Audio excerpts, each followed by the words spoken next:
हाँ जी, last lecture हमने यहाँ तक पढ़ लिया था। ये लास्ट स्लाइड थी हमारी जिसमें हमने बोला कि how many types of the pigments are involve in photosynthesis. ये लेक्चर 1 यहाँ कंप्लीट किया था हमने, जिसमें different typing of the pigments हमने यहाँ पर समझाए थे। और तीसरे टाइप के जो पिगमेंट्स यहाँ पर मैंने आपको बताए थे बच्चे, उन पिगमेंट्स का नाम था फाइकोबिलीन्स। और मैंने ये बात भी आपको मेंशन की थी यहाँ पर कि फाइकोबिलीन्स के बारे में आपको ये बताना है कि भाई ये हमें प्लांट्स में नहीं पढ़ने, क्योंकि हमारे चैप्टर का नाम है फोटोसिंथेसिस इन हायर प्लांट्स, है ना। तो इनके बारे में एक बार जरूर आप देख लीजिए। फाइकोबिलीन्स, ये एनसीईआरटी में नाम है फाइकोइरिथ्रिन का, रेड एल्गी में मिलता है, लेकिन सिलेबस में यहाँ पर इस चैप्टर में नहीं है, तो इसलिए इसको पढ़ने की आपको ज़्यादा कोई ज़रूरत भी नहीं बैठती। तो इसी सीक्वेंस में हम आगे बढ़ने वाले हैं। आज जो नेक्स्ट टॉपिक हमारा है बच्चे, वो है कि भाई एनसीईआरटी ने जो हमें 3 ग्राफ पढ़ा रखे हैं, हम उन पे बात करेंगे इसी में। लेकिन उससे पहले मैं TW एंजलमैन का जो एक्सपेरिमेंट है उसको भी आपके साथ डिस्कस करूंगा, जो कि मैं पहले छोड़ चुका था बीच में। यहाँ एनसीईआरटी ने TW एंजलमैन के एक्सपेरिमेंट के बारे में लिखा है कि now consider the interesting experiment done by TW Angelman. 1843 से 1909 तक थे ये, और इन्होंने इल्यूमिनेटेड ग्रीन एल्गी क्लिडोफोरा को अपने एक्सपेरिमेंट में यूज किया था। एक फिलामेंटस एल्गी है, इसके बारे में बात करते हैं कि इन्होंने एक्सपेरिमेंट कैसे किया था। आप बताइए कि भाई एक बीकर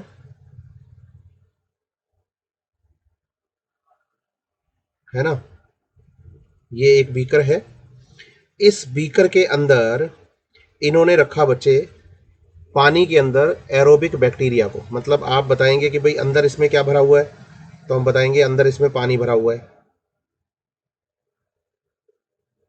ठीक है। ये इसके अंदर क्या भरा हुआ है, तो हम बताते हैं कि ये इसके अंदर पानी भरा हुआ है। इस पानी के अंदर इन्होंने किसको रखा, तो हम कहते हैं इन्होंने इस पानी में रखा एरोबिक बैक्टीरिया को। ये जो मैं मेंशन कर रहा हूं रेड कलर के डॉट्स, ये क्या हैं, तो हम बताएंगे कि ये हैं भाई एरोबिक रेस्पिरेशन करने वाले बैक्टीरिया, जिनको कि हम एरोबिक बैक्टीरिया कह रहे हैं। वो कोई भी रख सकते हैं आप, जैसे कि मैं एग्जांपल के तौर पे बता दूं कि एजेटोबैक्टर हमने रख लिया, तो आप बताएंगे कि ये क्या है, तो हम बताएंगे कि ये एरोबिक बैक्टीरिया हैं। और एरोबिक बैक्टीरिया जो हैं वो ऑक्सीजन को क्या करते हैं, यूज फॉर रेस्पिरेशन, अपने रेस्पिरेशन के लिए ऑक्सीजन को यूज करते हैं। यहीं आपको बताना है कि इन्होंने इसी के अंदर एक फिलामेंटस ग्रीन एल्गी को रखा। ये फिलामेंटस ग्रीन एल्गी जो थी, इस एल्गी का नाम था क्लेडोफोरा। ये एनसीईआरटी ने हमें मेंशन करके दिया है, यहां पर देखो आप, ठीक है। और ये Cladophora placed in the suspension of the aerobic bacteria, ये सस्पेंशन ऑफ एरोबिक बैक्टीरिया जिसके अंदर क्लेडोफोरा उन्होंने एल्गी को रखा। आप बताएंगे कि ये एक ऑक्सीजेनिक ऑर्गेनिज्म है। ऑक्सीजेनिक मतलब जो ऑक्सीजन को क्या करता होगा, प्रोड्यूस करता होगा, ऑक्सीजन को प्रोड्यूस करता होगा। फिर आप बताइए, ऊपर से इस पे गिराई गई व्हाइट लाइट,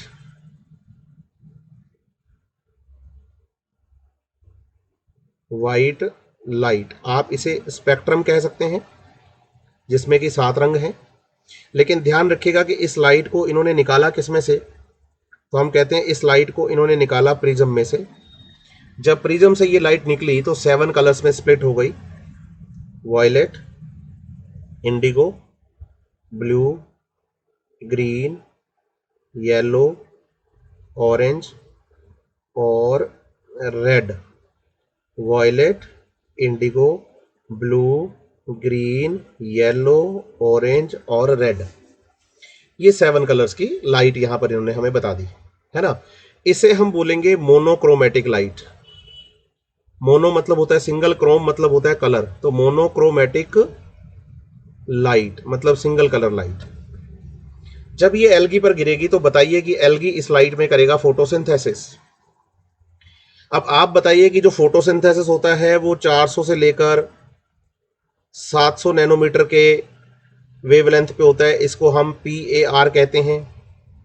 इस PAR में आपको बताना है कि 7 कलर्स होते हैं, violet, indigo, blue, green, yellow, orange और रेड। अब आपको ये पता लगाना है कि इन 7 रंगों में से सबसे ज़्यादा फोटोसिंथेसिस या सबसे अच्छा फोटोसिंथेसिस किसमें होता है।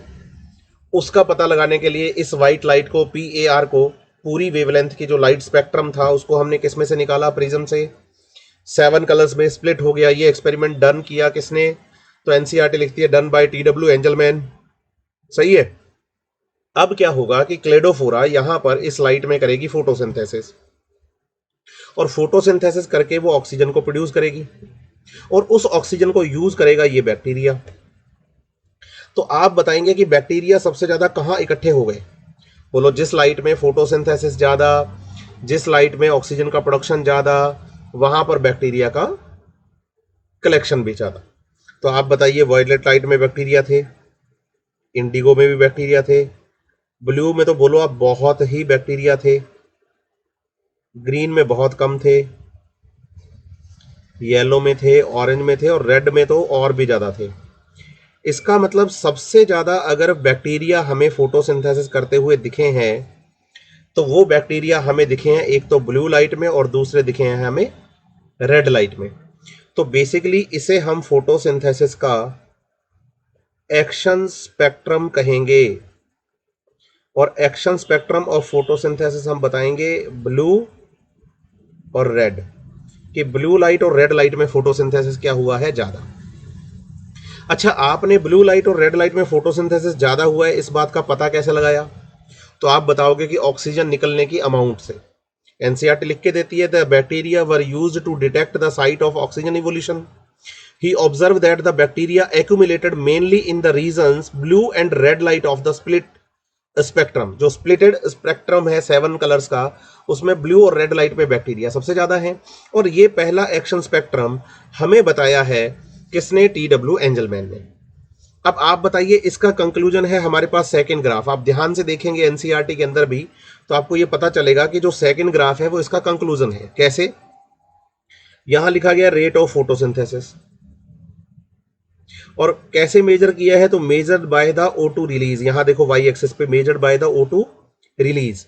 तो आप बताओ कि भाई यहां एक तो ब्लू लाइट में और दूसरा रेड लाइट में, ये जो रीजन है ना, इसमें फोटोसिंथेसिस ज्यादा आपको दिखाई दे रहा है ब्लू और रेड रीजन के अंदर। इसका मतलब ये जो सेकंड ग्राफ है, ये second graph conclusion of TW Angelman experiment है। सही है, आपको यहां तक चीजें क्लियर हैं। अब आगे बढ़ते हैं। आप बताइए कि जो पहला ग्राफ है, अब बात आती है कि सर एक्शन स्पेक्ट्रम ब्लू और रेड ही क्यों, कोई और लाइट क्यों नहीं? सबसे ज्यादा फोटोसिंथेसिस या बैक्टीरिया जो है वो नीले और लाल रंग में ही क्यों जाकर इकट्ठे हुए, है ना, उस पर भी बात कर लेते हैं। आप बताइए, फोटोसिंथेसिस शुरू हुआ है 400 नैनोमीटर से, जा रहा है 700 नैनोमीटर तक। सही है। तो अगर आप यहां अलग अलग ग्राफ्स के बारे में बात कर लें, जैसे क्लोरोफिल बी के एब्जॉर्प्शन का ग्राफ आप देखें, तो एनसीईआरटी में ये ग्राफ आपको यूं जाता हुआ दिख रहा है। देखो, ये क्लोरोफिल बी के एब्जॉर्प्शन का ग्राफ है।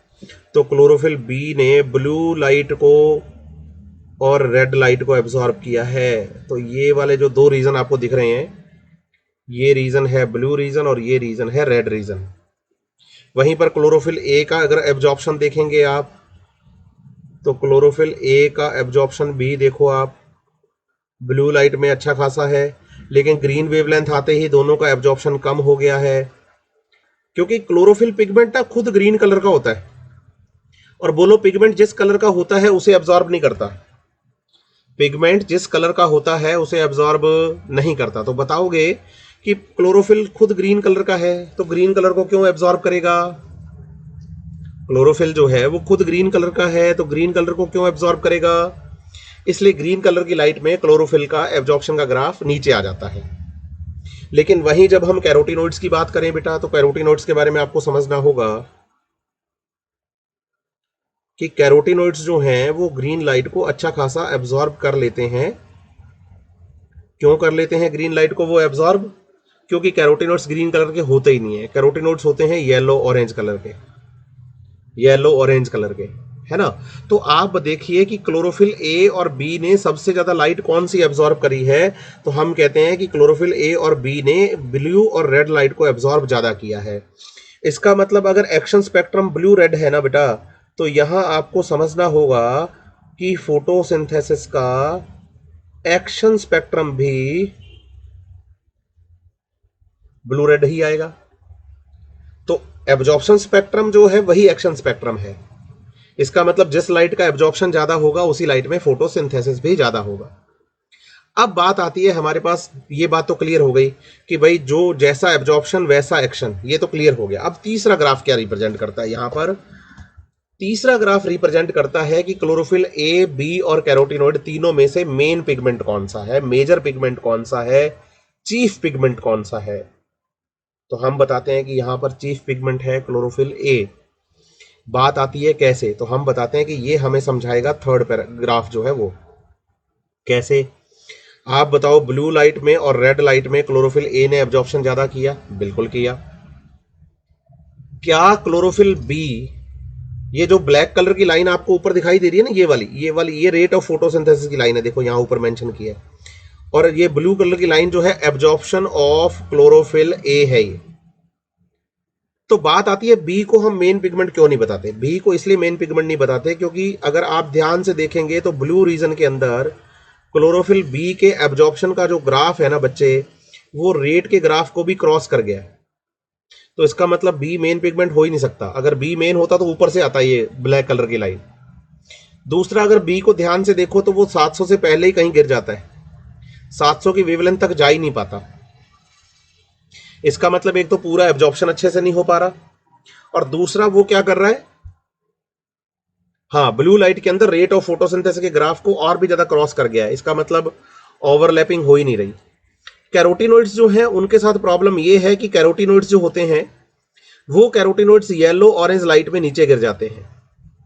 कैरोटीनॉइड्स जो होते हैं वो येलो ऑरेंज लाइट में नीचे गिर जाते हैं। सही है, बिल्कुल सही बात है, यहीं पर गिर गए वो तो नीचे। इसका मतलब रेट तो उसके बाद भी बढ़ रही है। तो जब हमने क्लोरोफिल ए के ग्राफ को यहां मेजर किया तो हमने पाया कि क्लोरोफिल ए का जो ग्राफ है ना बेटा, उसके साथ रेट ऑफ फोटोसिंथेसिस जो है वो अच्छे से क्या करता जा रहा है, ओवरलैप। इसका मतलब chlorophyll A is chief pigment of the photosynthesis. ये आपको ध्यान रखना है कि chlorophyll A is chief pigment of photosynthesis. तो बताइए फोटोसिंथेसिस का चीफ पिगमेंट कौन, तो हम कहते हैं क्लोरोफिल ए। क्यों है चीफ, है मेन पिगमेंट है, ओनली नहीं है। क्यों है, क्योंकि रेट उसी के साथ क्या कर रही है, ओवरलैप। लेकिन बात आती है क्या ये ओवरलैपिंग 1 to 1 ओवरलैपिंग है, क्या ये कंप्लीट ओवरलैपिंग है, तो हम कहते हैं नहीं, ये कंप्लीट ओवरलैपिंग नहीं है। ये आपको समझना होगा कि ये यहां पर कंप्लीट ओवरलैपिंग नहीं है। कैसे, आप बताओ कि दोनों ग्राफ जो है, लाइंस दोनों ग्राफ की अलग अलग आ रही हैं, जो एब्जॉर्प्शन का ग्राफ है वो अलग है और जो एक्शन का ग्राफ है वो अलग है। तो बात आती है कि ऐसा क्यों, ऐसा इसलिए है क्योंकि क्लोरोफिल ए ओनली पिगमेंट नहीं है फोटोसिंथेसिस का।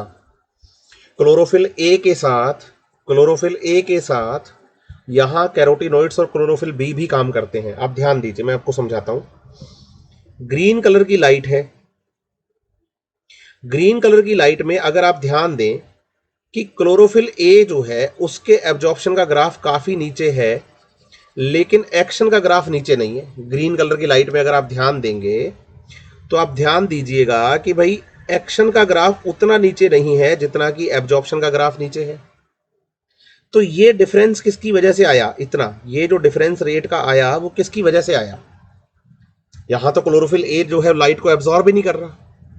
इस वाले रीजन में आप देखो क्लोरोफिल ए जो है वो लाइट को एब्जॉर्ब ही नहीं कर रहा, लेकिन रेट उतनी नीचे नहीं आई जितने की क्लोरोफिल ए का एब्जॉर्प्शन नीचे आ गया। तो बताइए कि उसमें हेल्प कर रहे हैं एसेसरी पिगमेंट्स जैसे कि कैरोटीनॉइड्स, हेल्प कर रहे हैं एसेसरी पिगमेंट जैसे कि कैरोटीनॉइड्स। इसलिए क्लोरोफिल ए को हम क्या बताएंगे, चीफ पिगमेंट बताएंगे। ये ओनली पिगमेंट नहीं है। अगर ओनली पिगमेंट होता तो आप बताओ कि जो ग्राफ एक्शन का है वही ग्राफ एब्जॉर्प्शन का होता, और जो ग्राफ एब्जॉर्प्शन का है वही ग्राफ एक्शन का भी हो जाता। इसलिए यहाँ पर ऐसा नहीं है। उम्मीद करता हूँ आपको चीज़ें समझ में आ रही हैं। एनसीईआरटी में ये बात मेंशन भी है कि ग्राफ शोइंग एक्शन, तीसरे ग्राफ के बारे में, spectrum of photosynthesis super imposed on the absorption of spectrum of chlorophyll A. Super imposed का मतलब है यहाँ ओवरलैपिंग, कि रफली ओवरलैप कर रहा है क्लोरोफिल ए के साथ। अगर एनसीईआरटी पढ़ें तो these graphs together show that the most of the photosynthesis takes place in blue and red region of the spectrum. Some photosynthesis takes place in the other wavelengths of the visible spectrum. Let us see how this happen. ये कैसे हुआ, ये तीसरे graph की बात कर रहा हूँ। तो chlorophyll is a major pigment responsible for the trapping of light. Other thylakoid pigments like chlorophyll B, xanthophylls and carotenoids, which are called as the accessory pigments, also absorb light and transfer the energy to chlorophyll A, कि वो यहां से light absorb करते हैं और chlorophyll A को देकर अपना काम चलवाते हैं। कैसे चलवाते हैं ये बात भी मैं अभी आपको क्लियर करने वाला हूं। ठीक है, ये कैसे काम चलता है बहुत अच्छे से हम ये बात करने वाले हैं, बहुत ही बढ़िया से। ठीक है, एनसीईआरटी लिख रही है कि indeed they do not only, मतलब क्लोरोफिल बी और carotenoids not only enable a wider range of the wavelength of incoming light to be utilized, but also protect the chlorophyll A from photo oxidation। इसका मतलब जो chlorophyll A के साथ carotenoids होते हैं, accessory pigments, वो light तो absorb करते ही करते हैं फोटोसिंथेसिस के लिए। बच्चा पूछता है कि आपको कैसे पता चला कि वो लाइट एब्जॉर्ब करते हैं? हम कहते हैं इस वाले रीजन से, जहां क्लोरोफिल ए काम नहीं कर रहा वहां पर भी फोटोसिंथेसिस चल रहा है। इसका मतलब कोई और पिगमेंट लाइट एब्जॉर्ब कर रहा है और वो कैरोटिनोइड्स होते हैं, लेकिन ये फोटो ऑक्सीडेशन से इसको बचाते भी हैं। तो बच्चा कहता है कि सर ये फोटो ऑक्सीडेशन से कैसे बचाते हैं, वो भी प्लीज एक बार हमें बता दीजिए, है ना। तो उस पे अब हम चलेंगे। नेक्स्ट हम बात करने वाले हैं कि भाई फोटो ऑक्सीडेशन से ये बचाते कैसे हैं, उस पर थोड़ी सी मैं जानकारी दूंगा आपको, एनसीईआरटी में नहीं है, फिर हम आगे बढ़ेंगे। बस वो आपकी लाइन आपको क्लियर हो जाए। ठीक है, आप बताइए कि भाई जैसे मान लीजिए हमारे पास ये एक क्लोरोफिल ए पिगमेंट है और इस क्लोरोफिल ए पिगमेंट का ये एटम है। वहीं आप बताइए कि भाई हमारे पास ये दूसरा एक क्लोरोफिल बी पिगमेंट है और क्लोरोफिल बी पिगमेंट का एटम है, और वहीं आप बताइए कि हमारे पास ये कैरोटिनोइड है और ये कैरोटिनोइड का एटम है। इस पे कोई अभी लाइट वाइट नहीं गिरी है।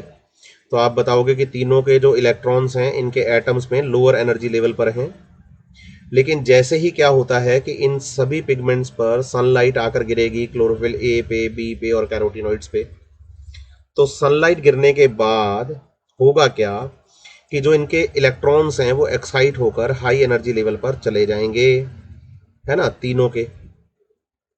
और फिर साथ ही साथ एक चीज और भी है कि जो कैरोटिनोइड्स होते हैं और जो क्लोरोफिल बी होते हैं, ये अपनी एनर्जी ट्रांसफर कर देते हैं, रेजोनेंस ट्रांसफर ऑफ एनर्जी कर देते हैं क्लोरोफिल ए के पास, और क्लोरोफिल ए के पास एनर्जी बहुत ज़्यादा हो जाती है और ये हाई एनर्जी इलेक्ट्रॉन जो है वो यहाँ से निकलता है और चलाता है फोटो सिंथेसिस प्रोसेस को, जिससे कि आगे ग्लूकोज का फॉर्मेशन होगा। और आप बताइए कि ये जो इलेक्ट्रॉन होता है ये हाई एनर्जी इलेक्ट्रॉन है, खूब सारी एनर्जी लेकर ये जाता है, क्योंकि एक तो क्लोरोफिल ए पर खुद लाइट गिरी है, दूसरा क्लोरोफिल बी और कैरोटिनोइड ने क्लोरोफिल ए को लाइट दी है। और आप बताइए कि यहाँ से जब इलेक्ट्रॉन बाहर निकला है तो इलेक्ट्रॉन रिलीज होने को हम बोलते हैं ऑक्सीडेशन। क्लोरोफिल ए से इलेक्ट्रॉन के रिलीज होने को क्या बोलते हैं? ऑक्सीडेशन। लेकिन ये ऑक्सीडेशन हुआ किसकी वजह से है? तो हम बताएंगे लाइट की वजह से। तो इसे बोल देंगे हम फोटो ऑक्सीडेशन। अब इस क्लोरोफिल ए से इलेक्ट्रॉन रिलीज हो गए तो क्लोरोफिल ए की क्या हो सकती है? डेथ। उस डेथ से इसको बचाने के लिए आप बताओ कि क्लोरोफिल ए के साथ वाटर का फोटोलाइसिस होता है। वाटर पहले टूटता है H प्लस और OH माइनस में, फिर ये OH माइनस जो है वो आगे फिर से H प्लस इलेक्ट्रॉन्स और ऑक्सीजन में टूट जाता है।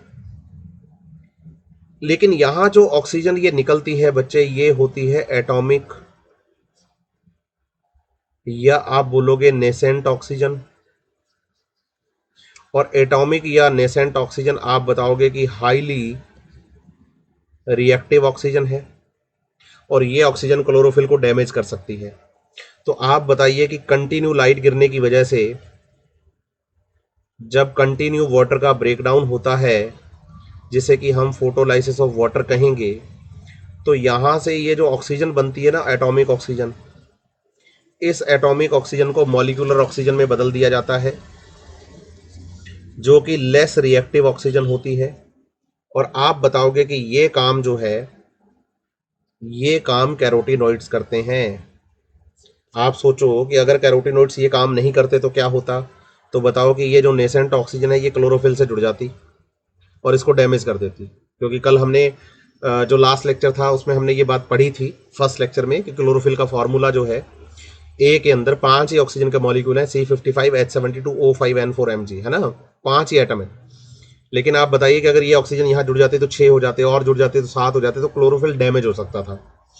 इस क्लोरोफिल को डैमेज से बचाने के लिए आप बताओ, इस एटॉमिक ऑक्सीजन को, नेसेंट ऑक्सीजन को मॉलिक्यूलर ऑक्सीजन में बदल दिया जाता है। और ये काम कैरोटीनॉइड्स करते हैं, और यही ऑक्सीजन है जो आगे कहाँ चली गई है, एटमॉस्फेयर में चली गई है, और इसे ही हम इनहेल करते हैं। ये जो सांस ले रहे हो ना, आप कह रहे हो कि ग्रीन प्लांट ऑक्सीजन दे रहे हैं, तो वो ऑक्सीजन बताइए यहीं से आ रही है। फिर बात आती है कि वाटर को ऑक्सीजन के लिए तोड़ा गया था? बिल्कुल बिल्कुल नहीं। वाटर को तोड़ा गया था कि वाटर से जो इलेक्ट्रॉन्स निकलेंगे ना, ये इलेक्ट्रॉन्स हम क्लोरोफिल को देंगे। तो बताइए कि क्लोरोफिल को इलेक्ट्रॉन्स दिए गए, क्लोरोफिल का काम हो गया, और उससे जो ऑक्सीजन निकली वो एटमॉस्फेयर में फ्री कर दी गई। तो फिर बच्चा कहता है इन प्रोटॉन्स का क्या हुआ, जो प्रोटॉन्स निकले इन प्रोटॉन्स का क्या हुआ। तो आप बताओ, ये प्रोटॉन्स आ गए काम कहां पर, फोटोसिंथेसिस प्रोसेस में। इलेक्ट्रॉन क्लोरोफिल से आ गए, प्रोटॉन्स वाटर से आ गए, CO2 एटमॉस्फेयर से आ गई। तो CO2 में कार्बन और ऑक्सीजन है ही, ये प्रोटॉन और इलेक्ट्रॉन मिलकर हाइड्रोजन बनाएंगे, और फाइनली आपके पास ग्लूकोज का फॉर्मेशन हो जाएगा। इसलिए एनसीईआरटी कह रही है कि जो कैरोटीनॉइड्स होते हैं वो ना केवल लाइट एब्जॉर्ब करते हैं, बल्कि क्लोरोफिल ए को इस फोटो ऑक्सीडेशन से, मतलब इस एटॉमिक ऑक्सीजन से बचाते भी हैं। उसमें से जो इलेक्ट्रॉन्स निकलते हैं वो वाटर बैलेंस करता है, और वाटर बैलेंस करता है तो वाटर टूटते टाइम जो नेसेंट ऑक्सीजन निकलेगी उससे बचाए रखने का काम कौन करते हैं? कैरोटीनॉइड्स करते हैं। ये बात आपको समझनी है यहाँ पर ध्यान से। उम्मीद करता हूँ यहाँ तक की सारी बातें आपको समझ में आ रही हैं। फिर भी अगर आपको कहीं पर इशू आता है तो आप मुझे डायरेक्ट व्हाट्सअप करिए बच्चे, ये मेरा मोबाइल नंबर है, इस पे आप मुझे सीधा व्हाट्सअप कर सकते हैं। कोई भी अगर प्रॉब्लम है सब्जेक्टिव, सब्जेक्ट से रिलेटेड, बायोलॉजी से रिलेटेड, तो आप मुझे रीच आउट कर सकते हैं, ये मेरा नंबर है। और इसी नंबर पर आपको मैं बता दूं कि व्हाट्सअप भी चलता है, ठीक है। जब भी देखूंगा तो रिप्लाई करूंगा। आगे बढ़ते हैं। नेक्स्ट एनसीईआरटी की हेडिंग है व्हाट इज लाइट रिएक्शन। इसको थोड़ा अच्छे से पढ़ेंगे हम। पैराग्राफ छोटा सा है लेकिन है बड़े काम का, छोटा सा पैराग्राफ है लेकिन है बड़े काम का, है ना। उसके बारे में भी आप समझ लीजिएगा। जब हम फोटोसिंथेसिस की बात कर रहे हैं, जब हम फोटोसिंथेसिस की बात कर रहे हैं, तो आप बताएंगे कि फोटोसिंथेसिस जो है, ये फोटोसिंथेसिस चलता है एक स्ट्रक्चर के अंदर जिसका नाम है क्लोरोप्लास्ट,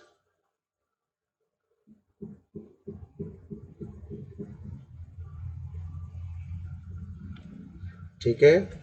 और क्लोरोप्लास्ट में दो मेम्ब्रेन होती हैं, एक आप बताएंगे आउटर मेम्ब्रेन, एक आप बताएंगे इनर मेम्ब्रेन। लास्ट लेक्चर में भी बात हुई है हमारी। इसके अंदर जो लिक्विड भरा हुआ है उसको हम नाम देते हैं स्ट्रोमा, और स्ट्रोमा के अंदर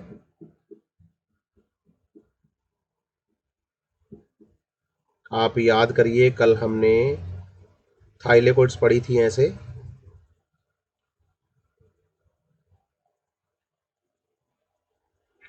थाइलेकोइड्स दो तरह की होती हैं, एक वो थाइलेकोइड्स होती हैं जो कि ग्रुप्स बनाती हैं, और एक वो थाइलेकोइड्स होती हैं जो कि अकेले अकेले रहती हैं, ग्रुप्स नहीं बनाती हैं, ठीक है। इन थाइलेकोइड्स को नाम दिया जाता है, जो कि ग्रुप बनाने वाली होती हैं, ग्रेना थाइलेकोइड्स, और इन्हें कहा जाता है स्ट्रोमा थाइलेकोइड या लेमिली, ठीक है। और ये पूरा मेम्ब्रेनस पार्ट जो है बच्चे, इसे हम ग्रेना के नाम से जानते हैं, ग्रेना के नाम से जानते हैं, ठीक है। अब आपको बताना है, कल भी हमारी बात हुई थी, ग्रेना में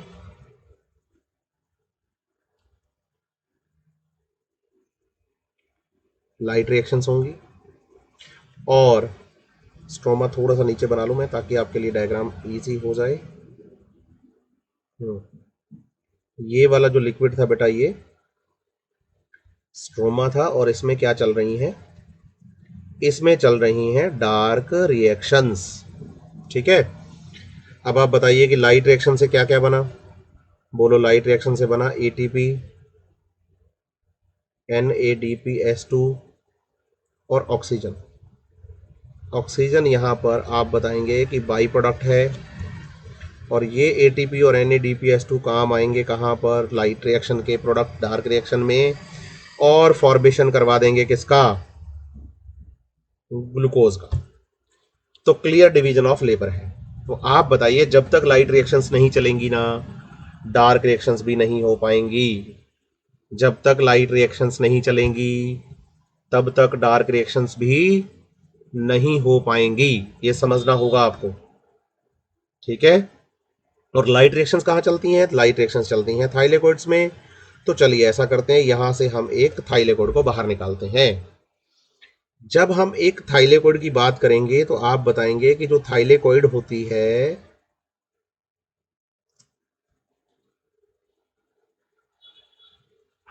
ये एक फ्लैटन स्ट्रक्चर है, मेम्ब्रेन बाउंड।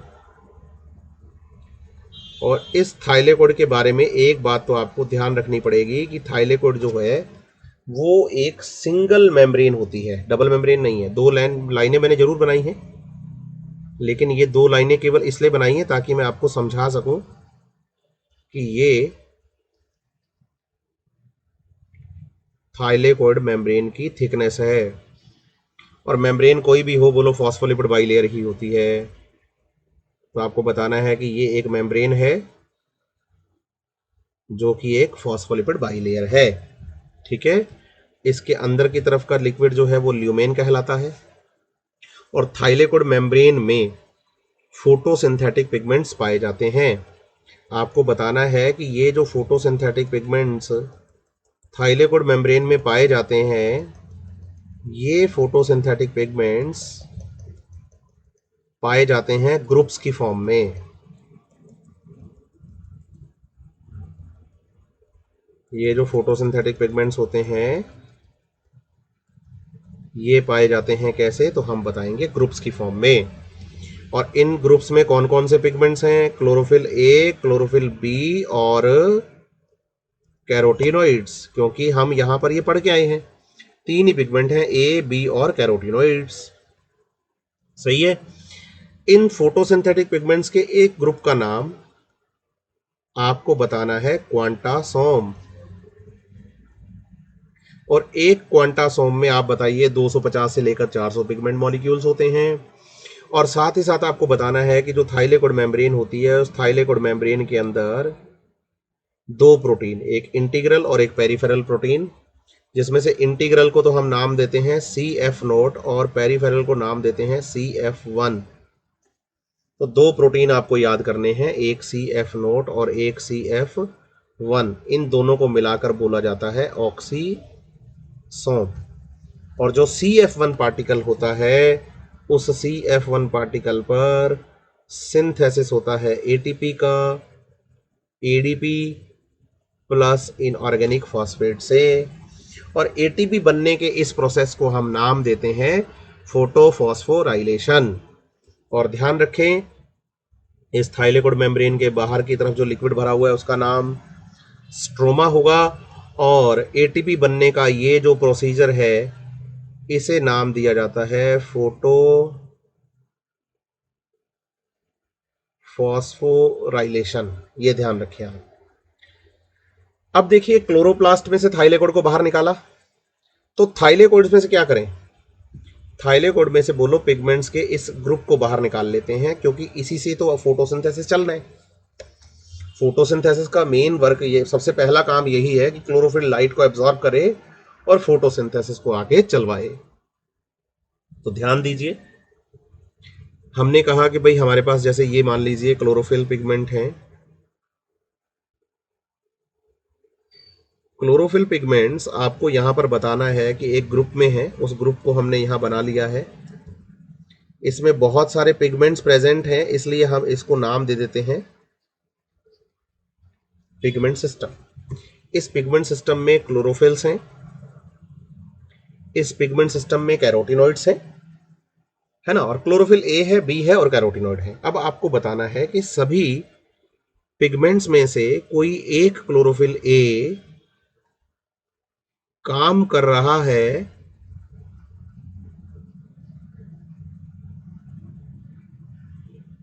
रिएक्शन सेंटर का।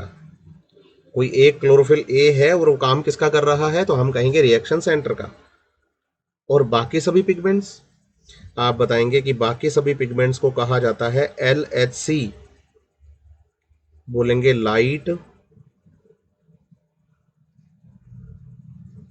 हार्वेस्टिंग कॉम्प्लेक्स, या इनका दूसरा नाम एंटेना मॉलिक्यूल्स भी है। और आप बताइए इसमें पिगमेंट्स कौन कौन से आएंगे, क्लोरोफिल ए, क्लोरोफिल बी और कैरोटिनॉइड्स। बच्चा कहता है अभी आपने कहा था कि क्लोरोफिल ए तो रिएक्शन सेंटर होता है, आप बताइए कोई एक क्लोरोफिल ए रिएक्शन सेंटर होता है, सारे क्लोरोफिल ए रिएक्शन सेंटर नहीं होते हैं। आप मेरी इस बात को समझ पाएंगे, ठीक है, कोई एक, सभी पूरे ग्रुप में से। हाँ, मतलब जब थाइलेकोइड मेम्ब्रेन में हमें दिख रहा था तो ये ग्रुप की फॉर्म में दिख रहा था, एक स्ट्रक्चर की फॉर्म में, तो हमने इसको क्वांटासोम बोला। जब हमने इसको बाहर निकाला तो हमने देखा कि यार ये तो पिगमेंट्स का एक बहुत बड़ा ग्रुप है, तो इसको हमने नाम दे दिया पिगमेंट सिस्टम। इसका मतलब पिगमेंट सिस्टम किस किस का बना हुआ है, तो हम बताते हैं LHC और रिएक्शन सेंटर का। अब होगा क्या, होगा ये कि इन पिगमेंट्स पर आप बताएंगे गिरेगी लाइट। जब इन पिगमेंट्स पर लाइट गिरेगी तो आप बताओगे कि सभी पिगमेंट्स, क्लोरोफिल बी और कैरोटिनॉइड्स, अपनी एनर्जी का transfer reaction centre chlorophyll A की तरफ करेंगे। क्लोरोफिल ए खुद भी लाइट एब्जॉर्ब करता है, बाकी सभी पिगमेंट से भी लाइट लेता है, एनर्जी लेता है। तो आप बताओगे कि इसमें से बाहर निकल जाएगा यहां पर एक इलेक्ट्रॉन, जो कि कैसा होगा, हाई एनर्जी इलेक्ट्रॉन होगा। और यही हाई एनर्जी इलेक्ट्रॉन आगे रन करेगा फोटोसिंथेसिस प्रोसेस को। फिर बात आती है कि सर जो इलेक्ट्रॉन यहाँ पे high energy electron chlorophyll A में से निकल गया, उसको बैलेंस कौन करने वाला है, तो हम कहते हैं उसे बैलेंस करने का काम वाटर करेगा। अब ये भी पढ़ा है हमने थोड़ी देर पहले, हमने बताई है ये बात कि जो वाटर होते हैं वो निकलने वाले इलेक्ट्रॉन्स को यहाँ पर क्या करते हैं, बैलेंस कर देते हैं। ऐसे पढ़ा था ना अभी हमने, वही बात है। तो आप बताइए कि ये पिगमेंट्स काम करते हैं तब जब इन पे गिरती है आकर कौन, लाइट। इसलिए इस पिगमेंट सिस्टम को आप बताइए कि हम फोटो सिस्टम का नाम भी दे देते हैं। और इसे लाइट हार्वेस्टिंग कॉम्प्लेक्स क्यों बोला गया इतने सारे पिगमेंट्स को, क्योंकि सारे लाइट को एब्जॉर्ब करते हैं और एनर्जी को इकट्ठा करके क्लोरोफिल ए को दे देते हैं। एक क्लोरोफिल ए के पास एनर्जी का एक्साइटमेंट हो जाता है, इतनी ज़्यादा एनर्जी हो जाती है कि हाई एनर्जी इलेक्ट्रॉन वहां से रिलीज होता है और फोटोसिंथेसिस प्रोसेस को रन करवा देता है। ये बात आपको समझनी है। ये सारी बातें एनसीईआरटी ने हमें लिख के दी हैं, कहां पर, व्हाट इज लाइट रिएक्शन वाले एनसीईआरटी के पैराग्राफ में। ये पैराग्राफ है यहां पर इसका। इस डायग्राम को ध्यान से देखो, लाइट हार्वेस्टिंग कॉम्प्लेक्स के बारे में बता रहे हैं, जिसमें कि उसके साथ काम कर रहा है रिएक्शन सेंटर। आप बताइए यहां पर ये देखो लाइट गिरी है, और ये रेजोनेंस ट्रांसफर ऑफ एनर्जी एक एक पिगमेंट से होते हुए रिएक्शन सेंटर के पास, और फिर यहां से ये निकल गया है कौन, आप बताओ कि हाई एनर्जी इलेक्ट्रॉन, जो कि आगे फोटोसिंथेसिस प्रोसेस को चलाएगा। यहाँ एनसीईआरटी ने प्राइमरी एक्सेप्टर लिखा है, वो मैं आपको आगे बताऊंगा, आने वाली क्लासेस के अंदर आपको ये समझ में आएगी। और ये जो पिगमेंट मॉलिक्यूल्स हैं, इनमें कौन कौन से पिगमेंट्स हैं, क्लोरोफिल ए है, क्लोरोफिल बी है और कैरोटिनॉइड्स हैं। अब आप बताइए कि जो पिगमेंट सिस्टम होते हैं, तो आप बताइए on the basis of reaction centre, मतलब chlorophyll A, there are two types of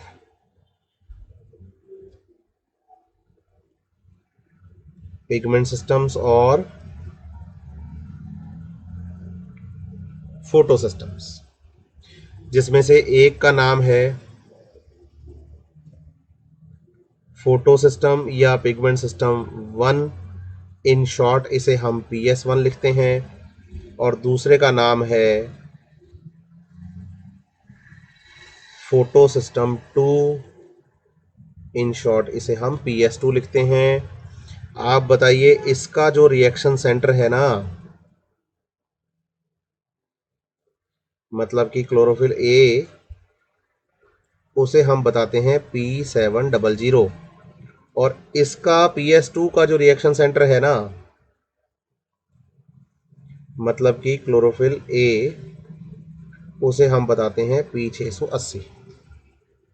ठीक है, दो रिएक्शन सेंटर हो गए, दो पिगमेंट सिस्टम हो गए। और आपको समझना होगा कि एक पिगमेंट सिस्टम का रिएक्शन सेंटर कोई एक ही होता है, एक से ज्यादा रिएक्शन सेंटर नहीं हो सकते। इसका मतलब पिगमेंट सिस्टम बदलेगा, रिएक्शन सेंटर बदलेगा ही बदलेगा, ये फिक्स है। पूरे पिगमेंट सिस्टम में रिएक्शन सेंटर एक ही होता है, एक से ज्यादा कभी नहीं होता है, ये ध्यान रखना आप बात का। ठीक है, बात आती है कि इस प्लांट पे अगर हम लाइट गिराएं तो पिगमेंट सिस्टम पहले कौन सा काम करेगा? तो बताओ, पहले दूसरे नहीं होते, दोनों साथ में काम करते हैं। यहां 700 और 680 का मतलब है इनके द्वारा एब्जॉर्ब की जाने वाली मैक्सिमम वेवलेंथ P700, और P680 में 700 और 680 का मतलब है इनके द्वारा मैक्सिमम एब्जॉर्ब की जाने वाली वेवलेंथ, कि इतनी वेवलेंथ की लाइट को ये एब्जॉर्ब करते हैं। ठीक है बात। अब आप बताओ कि काम काम बोलो एक साथ ही होगा, ऊपर से जैसे लाइट आ रही है, अब आप इस प्लांट पर लाइट गिराओ 660 नैनोमीटर की, तो बोलो बोथ वर्क करेंगे। लाइट को बढ़ाकर कर दो 670 नैनोमीटर की, तो बोलो दो बोथ काम करेंगे। लाइट को बढ़ा के कर दो 680 नैनोमीटर की, तो भी आप बताओ दोनों काम करेंगे। लेकिन अगर इस प्लांट पर गिरने वाली लाइट 690 नैनोमीटर हो जाए, तो आपको बताना है कि ओनली PS1 काम करेगा, क्योंकि PS2 काम नहीं कर पाएगा, उसकी मैक्सिमम वेवलेंथ 680 की है, बस उससे ज्यादा काम नहीं कर पाता वो। समझ रहे हैं मेरी बात या नहीं? तो जरूरी है कि अगर दोनों पिगमेंट सिस्टम साथ में काम करें तो लाइट 680 या 680 से कम आए। 680 से ज्यादा अगर लाइट आती है तो केवल और केवल P700 काम करेगा, PS2 काम नहीं करेगा। तो मैं आपको बताता हूं, जो सारी कहानी मैंने आपको ये बताई पिछले स्लाइड के अंदर, ये वाले इस पेज पे, फिर उसके बाद ये मैं आपको बता रहा हूं, इस पूरी कहानी को हम एनसीईआरटी से पढ़ते हैं तो आपको समझ आएगी। लाइट रिएक्शन और the photochemical phase include the light absorption, water splitting and oxygen release. मैंने समझाई है आपको बात। The formation of the high energy chemical intermediates ATP और NADPH, इनको इंटरमीडिएट इसलिए कहा क्योंकि लाइट रिएक्शन में बनते हैं और डार्क रिएक्शन में काम आ जाते हैं, और साथ ही साथ इनके several protein complexes are involve in the process. अब ये प्रोटीन कॉम्प्लेक्सेस क्या हैं वो आपको अभी थोड़ी देर में समझ आएगा, या नेक्स्ट क्लास में समझ आएगा जब हम इसको आगे और डिटेल करेंगे तब। The pigments are organised into two discrete, discrete का मतलब होता है clearly visible, photochemical light harvesting complexes with in photo system 1 and photo system 2। इसका मतलब फोटो सिस्टम 1 का लाइट हार्वेस्टिंग कॉम्प्लेक्स अलग है अपना, और फोटो सिस्टम 2 का अलग है अपना, क्योंकि हर एक फोटो सिस्टम के अंदर रिएक्शन सेंटर कोई एक ही होता है। These are named in the sequence of their discovery. मतलब बच्चा ये सोचने लगता है कि PS1 पहले काम करता है, 2 बाद में काम करता है, इसलिए इसको 1 और 2 कहा गया है, तो ये गलत बात है।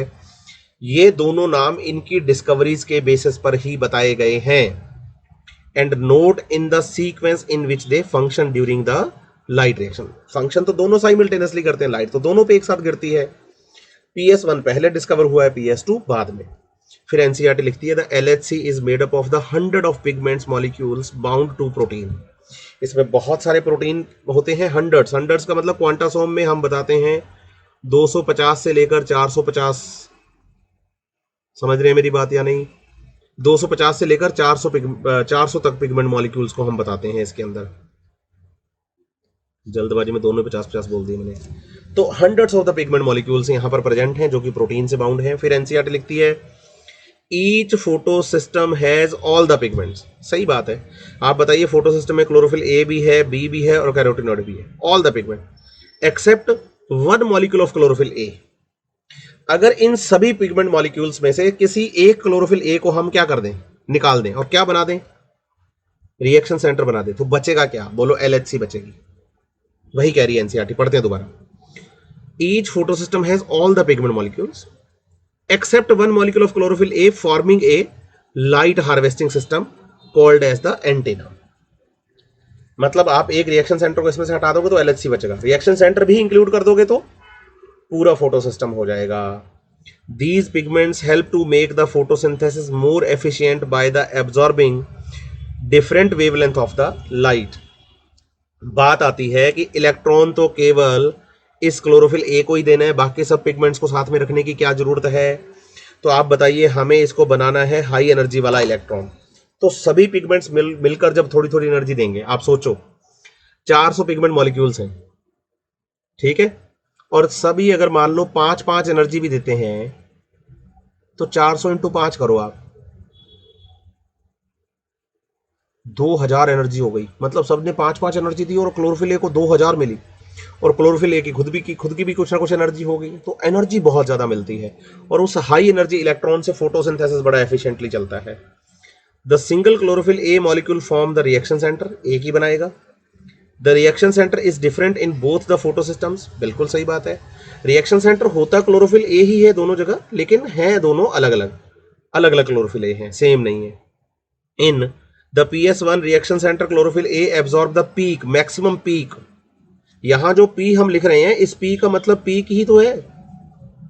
पीक का मतलब होता है लिमिट, कि भाई ये मैक्सिमम 700 तक की लाइट एब्जॉर्ब कर सकता है। hence is called as the P700, while in PS2 absorption maximum at the 680 nanometer, so it is called as the P680। ये व्हाट इज लाइट डायरेक्शन वाले पोर्शन में एनसीईआरटी में लिखा हुआ है, इसको आप बहुत शानदार तरीके से पढ़िएगा, मजा आएगा आपको बच्चे। एनसीईआरटी पढ़ेंगे तो और भी अच्छा लगेगा। फिर उसके बाद है भाई ये फोटो सिस्टम्स काम करते कैसे हैं। उसके लिए क्या है कि आपको बताना होगा कि भाई हमारे पास मान लीजिए कि ये एक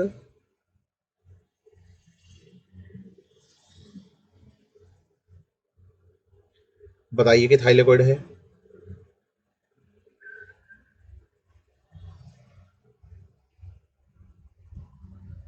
ठीक है। इस थाइलेकोइड के अंदर ये क्या है, ल्यूमेन, और ये